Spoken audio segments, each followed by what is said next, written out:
여러분 안녕하십니까? 인터넷 필그림교회 김홍기 목사입니다. 오늘은 6월 12일, 한국은 13일이 되었습니다.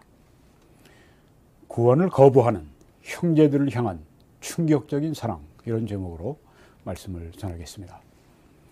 로마서 9장 1절에서 내가 그리스도 안에서 참말을 하고 거짓말을 아니하노라.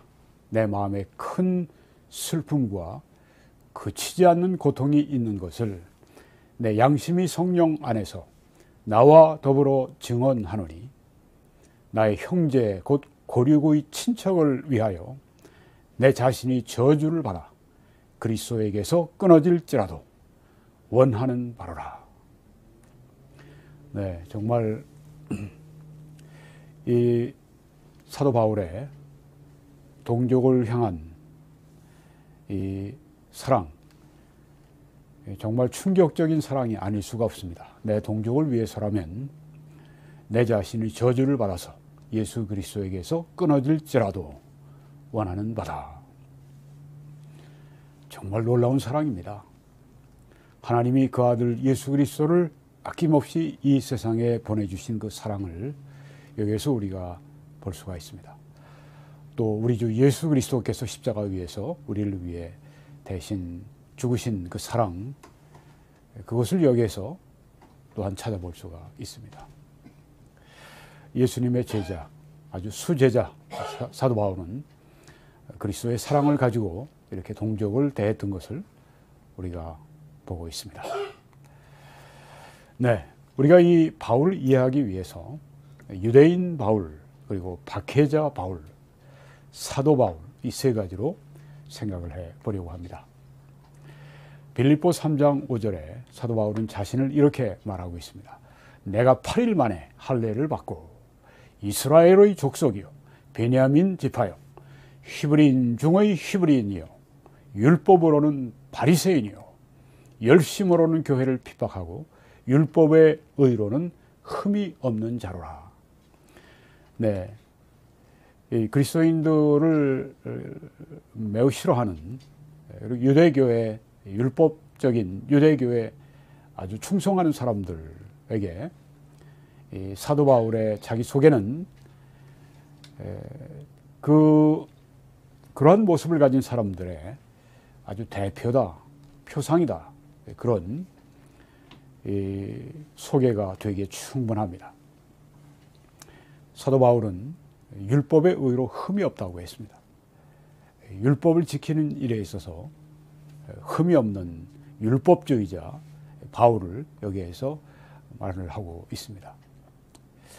이런 바울이지만 그가 사울이 주의 제자들에 대해 여전히 위협과 살기가 등등했다. 그가 얼마나 율법에 충실했는지, 그가 얼마나 자기가 섬기는 하나님에 대해서 열심과 충성이 있었던지, 그것이 예수 그리스도의 제자들을 향해서 위협과 살기가 등등한 그런 박해자 사울로 바뀐 것을 보여주고 있습니다. 자, 이렇게 유대교에 충실했던 사도 바울, 복음을 대적했던 이 사도 바울, 그런데 이분이 드디어 복음의 전도자 사도가 되죠. 그러므로 형제들아, 너희가 알 것은 그를 통하여 죄사함을 너희에게 전하는 이것이며, 또 모세의 율법으로 너희가 의롭다 하심을 얻지 못하던 모든 일에도 그를 통하여 믿는 자마다 의롭다 하심을 얻는 이것이라. 네, 사도 바울이 되고 복음의 전도자가 되고, 그것은 결국 유대인의 대적이 된 것입니다. 이 말씀에 모세의 율법으로 너희가 의롭다 하심을 얻지 못하던 모든 일에도 그를 통하여 믿는 자마다 의롭다 하심을 얻는 이것이라.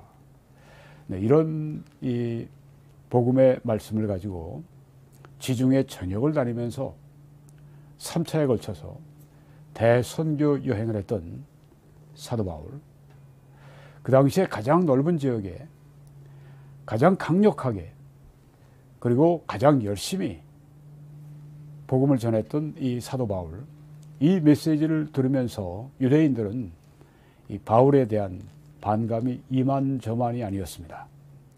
바울을 죽이고 싶은 사람들이 많았습니다. 왜냐하면 그의 복음의 메시지 때문에 그렇습니다. 그들에게, 유대인들에게서는 이 모세 율법이 전부인데, 모세 율법을 잘 지켜서 하나님 앞에 의롭다함 받고 구원받는, 이것이 그들의 신앙이고 그들의 교리인데, 모세 율법으로 너희가 의롭다 하심을 얻지 못한다고 이렇게 사도 바울이 말씀하고, 유대인들의 아주 이 튼튼하게 믿고 있던 그 믿음을 이렇게 밑둥부터 이렇게 쳐내는 이 사도 바울의 메시지를 들으면서 이 유대인들은 바울에 대한 증오로 가득 찼습니다. 네, 유대인들의 대적이 된 사도 바울. 네, 바울을 이렇게 대적하는 이유는 바울이 전하는 구원의 복음을 증오했기 때문입니다. 그 구원의 복음의 핵심이 예수 그리스도의 속죄이고 장사 지냄과 부활입니다. 그것은 이스라엘 사람들이 가지고 있는, 유대인들이 가지고 있는 유대교의 핵심인 율법으로 말미암는 구원을 완전히 무효화시키는 바로 그런 복음이기 때문에 유대인들은 바울을 매우 증오했습니다. 아주 생명을 뺏고 싶은 정도까지 그렇게 증오했습니다. 네, 유대인들은 아브라함의 후손인 것을 아주 자랑스럽게 여겼습니다. 그래서 우리가 이스라엘 사람들이기 때문에 하나님이 우리를 자동적으로 구원하신다고 생각을 했고, 또 모세율법을 저들이 잘 지키면 그것을 통해서 의를 얻게 되고 구원받는다고 그렇게 생각을 했습니다. 그런데 이 모든 것을 다 사도 바울은 부정했습니다. 유대교의 두 가지 큰 기둥인데요. 그 이스라엘이 아니라 오직 참 이스라엘이라고, 참 이스라엘이 진짜 이스라엘이라고 그렇게 말씀을 전했죠. 또 율법으로 말미암아 의를 얻을 수 없다고 그렇게 말을 하기 때문에 유대인들은 사도 바울에 대해서 대단히 화를 내고 있었습니다. 바울은 이 유대인들이 구원받지 못하고 있는 것에 대해서 안타까워했지만, 그들이 왜 구원받지 못하는 그 이유를 잘 알고 또 설명하고 있습니다. 그런즉 우리가 무슨 말하리요? 의를 따르지 아니한 이방인들이 의를 얻었으니 곧 믿음에서 난 의요. 의를 따르지 않은 이방인들이 의를 얻었습니다. 율법도 없는, 언약도 없는, 예배와 제사도 없는,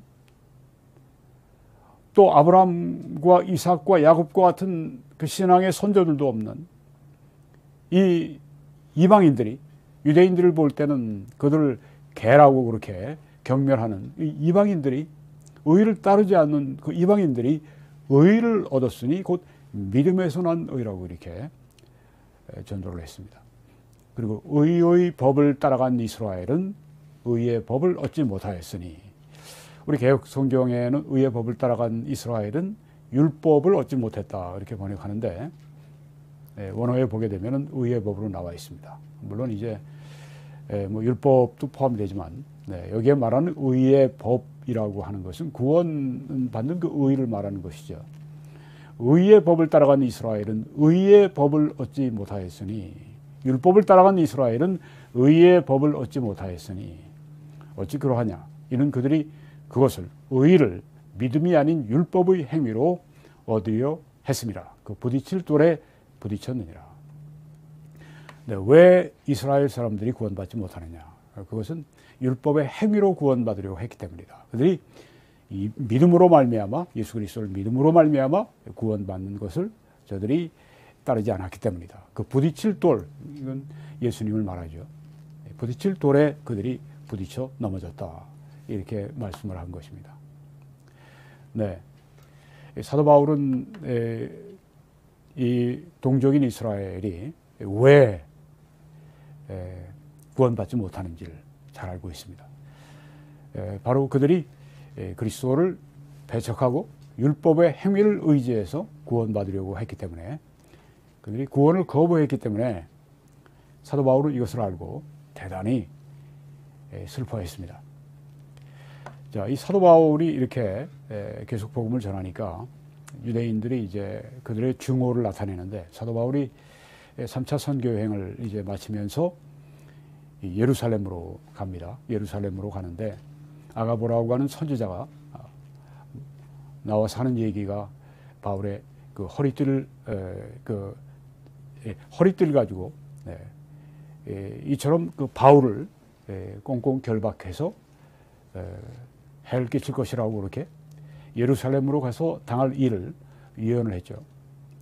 그렇지만 이 사도 바울은 예수 그리스도의 복음을 위해서 죽을 것을 작정했다, 결심하고 예루살렘으로 가게 됩니다.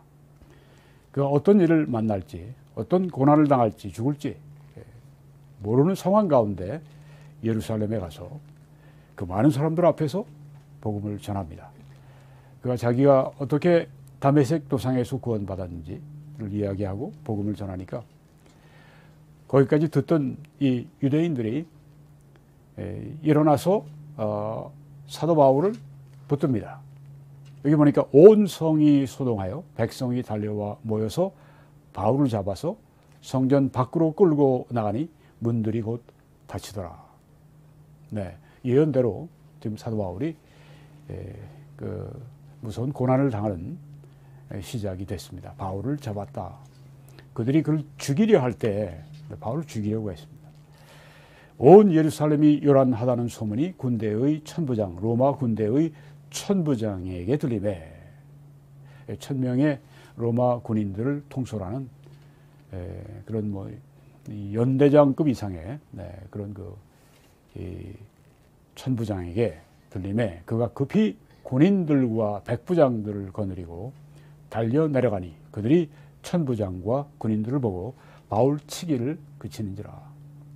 바울을 죽이려고, 바울을 죽이기 위해서 지금 이 집단적으로 린치를 가하고 있으니까 이때 만약에 이 천부장이 이 군대를 동원해서 바울을 구하지 않았더라면 바울은 예루살렘에서 죽음을 맞이하고 순교를 당하셨을 것입니다. 그런데 하나님의 뜻이 계시기 때문에 로마의 천부장을 하나님께 쓰셔서 여기 사도 바울을 구출해 내시는 것을 볼 수 있습니다. 사도 바울이 전했던 그 복음, 율법의 의로 말미암지 않고 오직 예수 그리스도를 믿음으로 말미암아 의를 얻는다.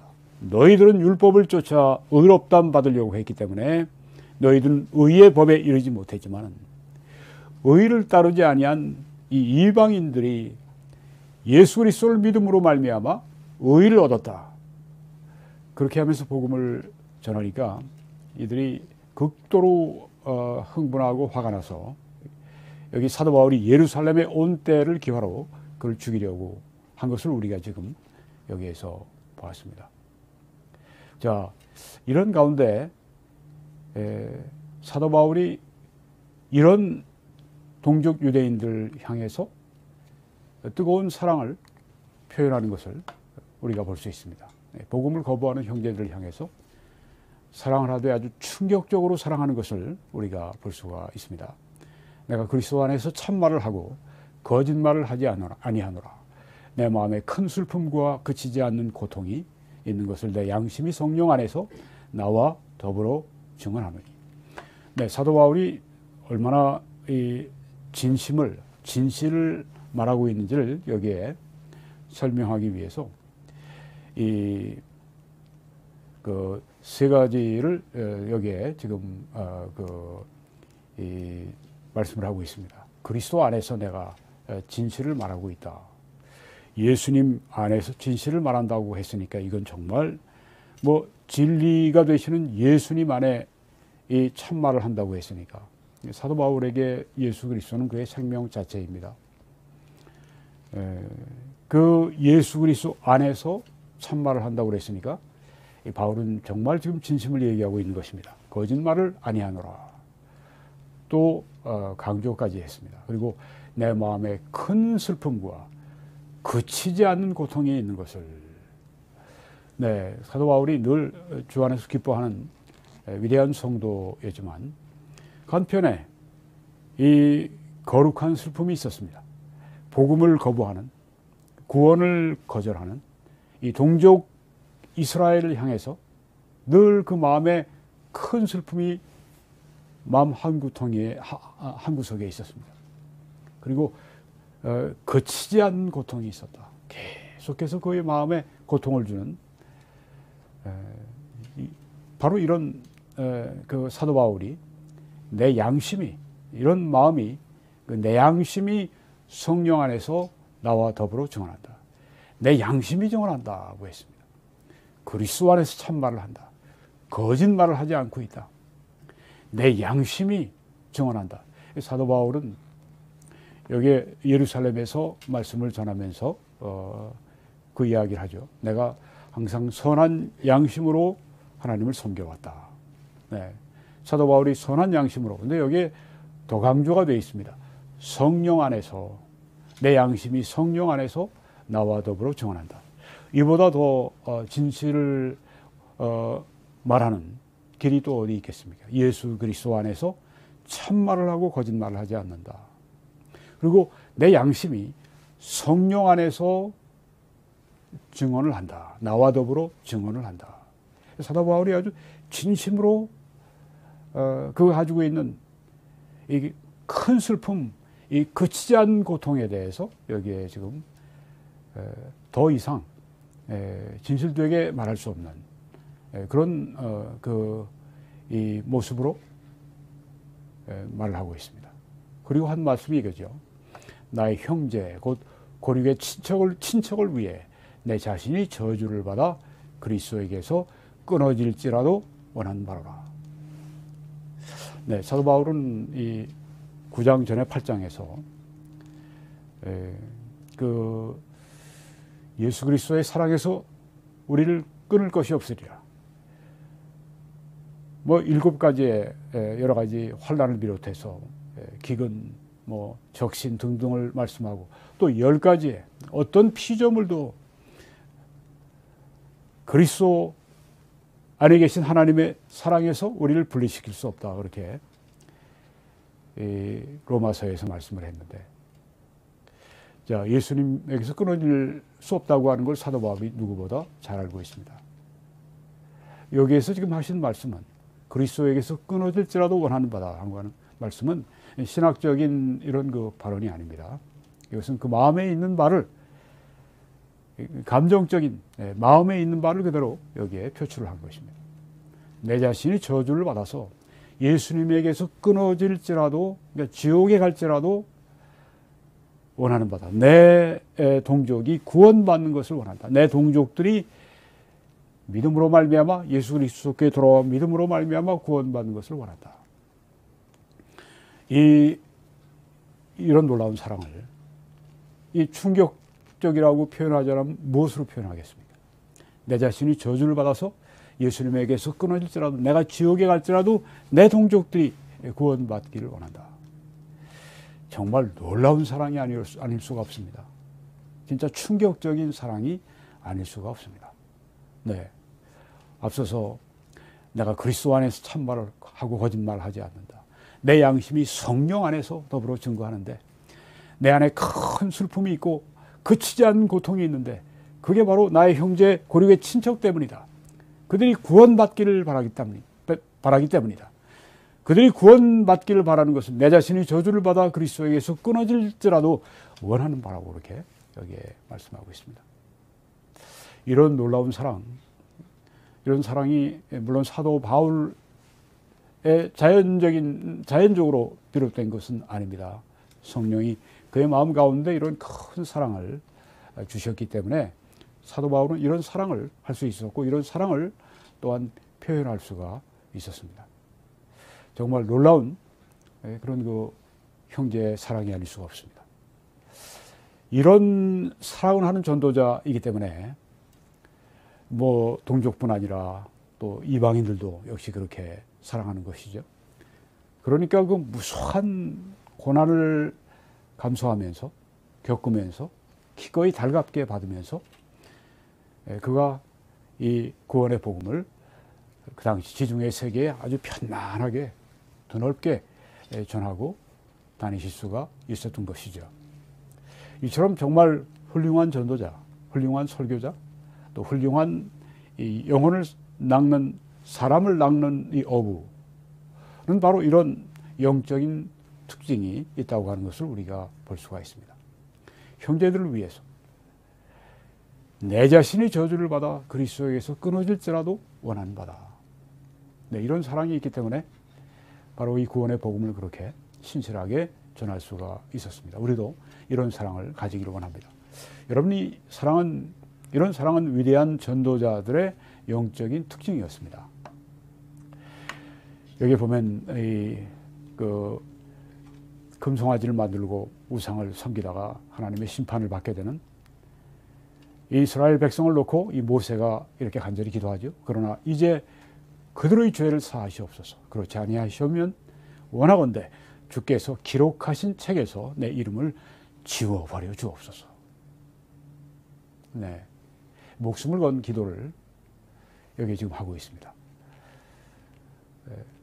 위대한 성도, 위대한 전도자들의 영적인 공통적인 특징입니다.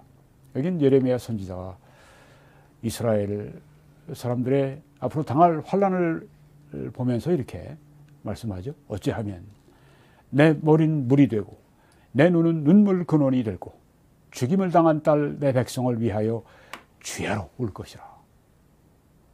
네, 죽임을 당한 딸 내 백성 이스라엘을 위해 주야로 울 것이라. 여기에도 사도 바울과 같은 그런 동일한 동족을 향한 깊은 사랑, 충격적인 사랑이 여기에 있습니다.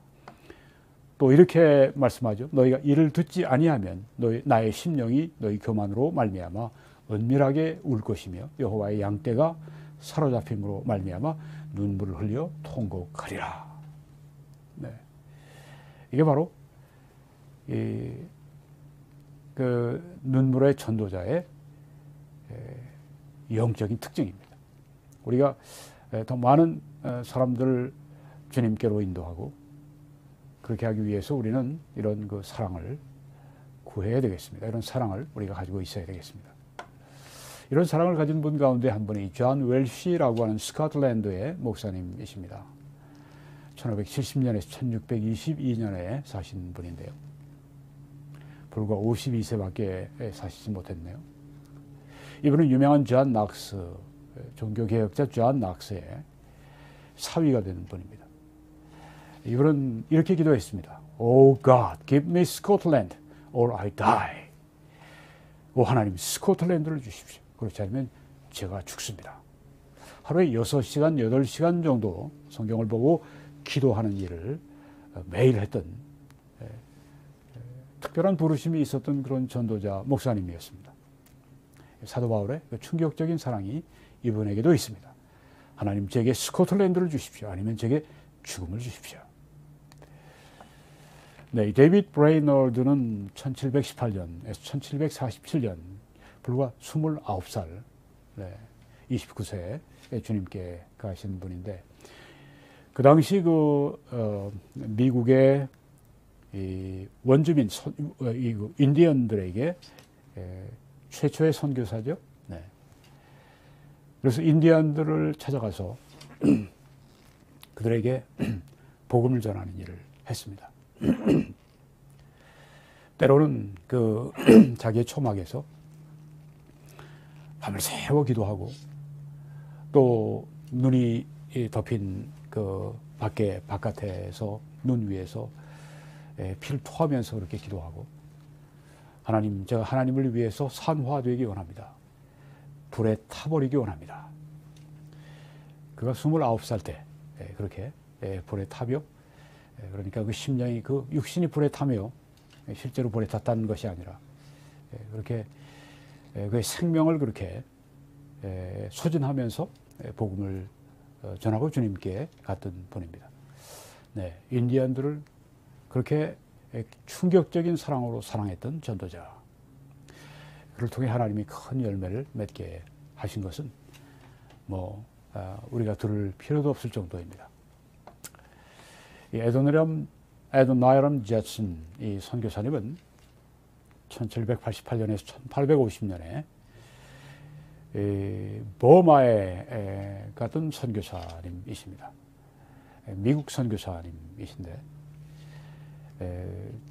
그 12년 동안에 불과 18명밖에 예수님 앞으로 인도하지를 못한, 가서 복음 전하는데 복음의 황무지에 그 불교니 이런 것으로 우상으로 가득한 땅에 복음을 전하는 것이 얼마나 어려웠겠습니까? 그렇지만 나중에 그를 통해 아주 풍성한 열매가 맺혔는데요. 이분은 침례교 선교사님이신데, 그래서 지금도 이 버마의 이 침례교회 많은 교회들이 이 저슨 선교사님의 열매로 그렇게 그곳에 있습니다. 선교하신 동안에 영국과 이 버마 간에 전쟁이 있어서 뭐 스파이 뭐 이런 것으로 또 이제 또 그 뭐 의심도 하고 뭐 그래서 이제 옥에 집어넣고 이게 수년 동안 옥에 갇혔습니다. 그리고 아주 피골이 상접하도록 그렇게 아주 영양실조에 걸리고 그런 거의 다 죽어서 이렇게 감옥에서 나왔습니다. 그렇지만 계속 버마로 성경을 번역해서 버마 사람들에게 주고, 감옥에서 나온 지 얼마 안 돼서 또 그 아내가 이 사모님이 또 소천하셨어요. 그럼에도 불구하고 37년간 버마에서, 그리고 버마에서 그의 삶을 마치셨습니다. 이게 사도 바울의 그런 사랑, 내가 내 동족을 위해서라면 내가 저주를 받아서 그리스도에게서 끊어질지라도 원하는 바라고 하는 그런 그 깊은 사랑이 없이 어떻게 이 고난이 많은 또 외로움에 찬 이 선교사의 삶을 살아갈 수가 있었겠습니까? 허슨 테일러 선교사님, 이분은 중국으로 간 선교사였습니다. 1832년에서 1905년 무려 51년 동안을 이분이 중국에 선교했습니다. 중국에서 또 그 생을 마치셨습니다. 이분으로 말미암아서 1895년에는 640명의 선교사님들이 이 유럽이나 미국에서 와서 이 드넓은 이 중국 땅에서 복음을 전했고, 또 몇 년이 더 지나니까 1000명이나 되는 이 선교사님들이 이 허슨 테일러 선교사님의 이 영향력으로 말미암아서 중국에서 선교를 하게 되었습니다. 두 아들을 병으로 잃고 또 한 딸도 그렇게 죽고, 이 사모님은 32살에 또 그렇게 요절을 하시고, 그런 모든 고난을 다 이기고 중국 땅에서 그의 뼈를 묻는 그 순간까지 51년간을 중국에서 선교 활동을 했습니다. 사도 바울이 그 보여준 그 충격적인 사랑, 내가 내 동족을 위해서라면 내가 저주를 받아서 그리스도에게서 분리되고 끊어질지라도, 내가 지옥에 갈지라도 내가 그것을 원한다고 했던 그런 사랑이 이들에게 하나님으로 말미암아 이들에게 부어지지 않았다면 어떻게 이런 놀라운 선교의 일을 감당할 수가 있었겠습니까? 사람 낚는 어부가 되는 것이 가장 큰 그리스도인의 명예입니다. 많은 사람을 의로 돌아오게 하는 그 사람은 하늘에서 아주 밝게 비칠 것이라고 성경에 말씀을 했습니다. 천국의 스타가 누구인가? 재능이 많은 사람도 아니고 돈이 많은 사람도 아닙니다. 천국의 스타는 많은 사람을 옳은 대로 의로운 길로 돌아서게 하는 그 사람들, 영혼을 낚는 어부들입니다. 여기 지금 우리 영혼을 낚는 일에 하나님이 놀랍게 사용하셨던 이런 사람들의 공통적인 특징은 무엇입니까? 그들에게는 구원을 거부하는 그 백성들, 그리고 이 구원의 복음을 들어야 될 그 백성들, 그들을 위해서 그들이 기꺼이 희생하고자 하는 그런 그 충격적인 사랑이 있었기 때문입니다. 이 말씀 드리고 마치겠습니다. 남가주 이 서던 캘리포니아의 이 그 로스앤젤레스 북쪽에 있는 한 지역에 한 크리스찬 부부가 살고 있었습니다. 근데 어느 날 이 부인이 그 조깅을 하다가 칼에 맞아서 죽임을 당했습니다. 그런데 그 남편이 크리스천이 한 말은 무엇이냐. 그렇게 그 죽임을 당하기 전에 그 부인이 자기한테 한 말이 이것이랍니다. 그 자기의 부모님이 주님을 믿지 않고 구원받지 않아서 너무너무 마음이 아파서 내 죽음이 만약에 그분들을 구원받도록 인도하는 하나님이 쓰시는 그런 그 길이 된다면 난 기꺼이 죽겠다고. 그리고 이제 얼마 있지 않아서 이제 그런 일을 당하게 된 것입니다. 그런데 이제 그분의 그 장례식을 치를 때 복음이 전해졌습니다. 그 복음을 그 장례식에서 자기 딸의 그 장례식장에서 듣던 이 어머니가 거기서 예수님을 구주로 믿고 구원받으시게 되었다고 하는 것입니다. 내 목숨을 버려서라도 내 부모님이 구원받는다면 내 기꺼이 그렇게 죽을 수 있다고 한 이런 그 놀라운 이런 사랑, 이것은 정말 여기 지금 우리 다른 여러 하나님의 종들이 보여준 그런 그 사랑과 헌신과 희생의 이런 표현, 그리고 우리 주 예수 그리스도께서 십자가 위에서 보여주신 그 사랑이 바로 그런 사랑일 것입니다. 여러분, 우리가 하나님께 순종해서 예수님의 형상을 닮을 때, 그리고 성령으로 충만할 때, 성령의 열매는 사랑이라고 말씀하지 않았습니까? 성령으로 우리 마음에 하나님의 사랑이 부은바됐다고 말씀하지 않습니까? 우리가 다른 세상적인 것이나 육신적인 것으로 우리 마음을 가득 채운다면 그런 사랑들이 없겠지만, 우리가 성령으로 충만하게 되면 우리의 모든 것들을 다 비우고, 우리의 모든 육신적인 세상적인 것들을 다 비우고 우리의 심령에 바로 하나님의 성령으로 충만케 해주시도록 그렇게 우리가 하나님께 구한다면, 또 하나님께 맡긴다면 우리 안에도 이런 사랑이 생겨서 우리도 하나님께서 기뻐하시는 복음의 전도자들이 될 줄 믿습니다. 여러분 부모님들, 또 여러분 자녀들, 또 여러분의 그 가까운 친구들, 친지들, 또 뭐 모르는 사람들, 그리스도 앞으로 인도하는 일에 여러분과 제가 귀하게 쓰임 받기를 바랍니다. 그러기 위해 우리가 이런 충격적인 사랑으로 충만한 여러분과 제가 되기를 간절히 바랍니다. 여러분 예수 그리스도를 구주로 영접하시고 그와 함께 가까이 걸어가시기를 간절히 기도합니다. 이 사역을 위해 함께 기도와 전파와 헌금으로 함께 해주시는 분들께 감사드립니다. 더 많이 참여해 주십시오. 또 그런 분들에게 하나님이 능히 모든 은혜를 너희에게 넘치게 하실 수 있으니 이는 너희로 모든 일에 항상 모든 것이 넉넉해 모든 착한 일을 넘치게 하게 하려 하심이라. 이 말씀대로 이루어 주시는 줄 믿습니다. 한국에서는 이 신한은행의 계좌를 통해서, 미국에서는 이 뱅크 오브 아메리카 계좌를 통해서 여러분들이 헌금으로 참여하시며 이 복음의 방송의 전파자들이 되어주시기 바랍니다. 하나님의 놀라우신 축복이 여러분들과 함께 하시기를 간절히 축원합니다.